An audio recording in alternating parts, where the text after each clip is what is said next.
हार नहीं मानूंगा, राग नहीं ठानूंगा, काल के कपाल पर लिखता जाता हूं, गीत नया गाता, गीत नया गाता। नेहरू जी की विदेश नीति के प्रशंसक थे। इंदिरा गांधी को आपने दुर्गा कहा था। नरसिम्हा राव की आर्थिक नीतियों का आप समर्थन करते हैं? नेहरू जी की मैंने उनके मुंह पर कठोर आलोचना की थी।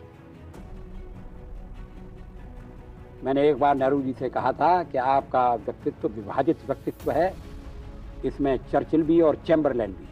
ऐसा नहीं है कि नेहरू जी से मतभेद नहीं थे, और मतभेद चर्चा में गंभीर रूप से उभर कर सामने आते थे। मैंने एक बार पंडित जी से कह दिया था कि आपका एक मिला जुला व्यक्तित्व है और आप में चर्चिल भी है और चैम्बरलेन भी है। वो नाराज नहीं हुए। शाम को किसी बैंक्वेट में मुलाकात हो गई और उन्होंने कहा आज तो बड़ा जोरदार भाषण दिया है, और हंसते हुए चले गए। आजकल ऐसी आलोचना करना दुश्मनी को दावत देना है। मैं नेहरू जी की गुटनिरपेक्ष नीति का समर्थक था, वो नेहरू जी की नीति नहीं थी। और ये बात भी मैंने उनके ही सामने कही थी कि अगर देश का प्रधानमंत्री जवाहरलाल नेहरू न होता, अगर और कोई प्रधानमंत्री होता, तो वो भी देश की आजादी के बाद दोनों शक्ति गुटों से अलग रहने की नीति पर चलता। पंडित नेहरू को बिठा दिया गया। अगर देश के पहले प्रधानमंत्री सरदार वल्लभ भाई पटेल होते तो मेरा कश्मीर का यह हिस्सा आज पाकिस्तान के पास न होता। 50 साल में हमने प्रगति की है, इससे कोई इनकार नहीं कर सकता। और पुरानी सरकार की नीतियों में आलोचना करने के लिए लायक बहुत सामग्री थी। हर जगह मैंने ये कहा कि मैं उन लोगों में से नहीं हूं जो 50 वर्ष की उपलब्धियों पर पानी फेर दे। ऐसा करना देश के पुरुषार्थ पर पानी फेरना होगा। 70 साल के बाद एक दिन ऐसा नहीं जाता है कि आपके उस पाप की सजा 125 करोड़ हिंदुस्तानी न भुगत। कांग्रेस के मित्र शायद भरोसा नहीं करेंगे। साउथ ब्लॉक में नेहरू जी का एक चित्र लगा रहता था। मैं आते जाते देखता था। नेहरू जी के साथ सदन में नोक झोंक भी हुआ करती थी। मैं आगे बढ़ा और जब मैं विदेश मंत्री बन गया तो एक दिन मैंने देखा कि गलियारे में टंगा हुआ नेहरू जी का फोटो गायब है। मैंने कहा ये चित्र कहां गया?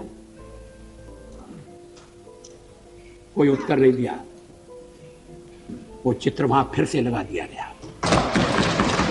क्या एक राष्ट्र के नाते हम मिलकर काम नहीं कर सकते?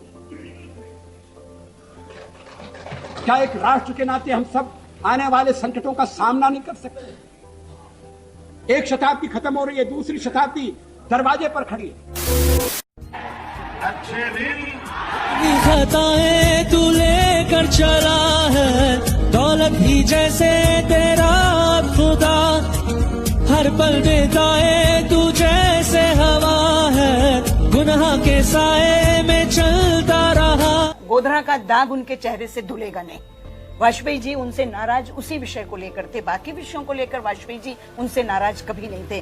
पर गोधरा के जो दाग हैं वो नरेंद्र मोदी के कपड़ों से नहीं जाएंगे।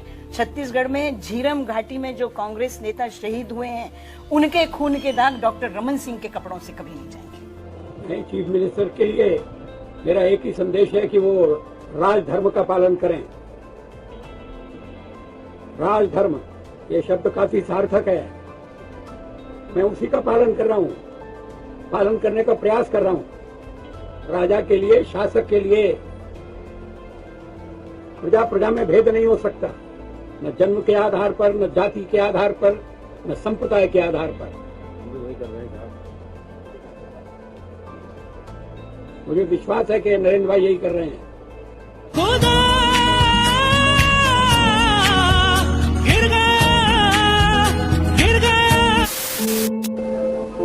उस समय के प्रधानमंत्री नरसिम्हा राव जी ने भारत का पक्ष रखने के लिए मुझे विरोधी दल के नेता के नाते जेनेवा भेजा था, और पाकिस्तानी उसे देखकर चमत्कृत रह गए। उन्होंने कहा कि ये कहां से आए हैं, क्योंकि उनके यहां विरोधी दल का नेता ऐसे राष्ट्रीय कार्य में भी सहयोग देने के लिए तैयार नहीं होता। वो हर जगह अपने सरकार को गिराने के काम में लगा रहता है। ये हमारी परंपरा नहीं है, ये हमारी प्रकृति नहीं है, और मैं चाहता हूं ये परंपरा बनी रहे, ये प्रकृति बनी रहे। सत्ता का खेल तो चलेगा, सरकारें आएंगी जाएंगी, पार्टियां बनेगी बिगड़ेंगी, मगर ये देश रहना चाहिए, इस देश का लोकतंत्र अमर रहना चाहिए।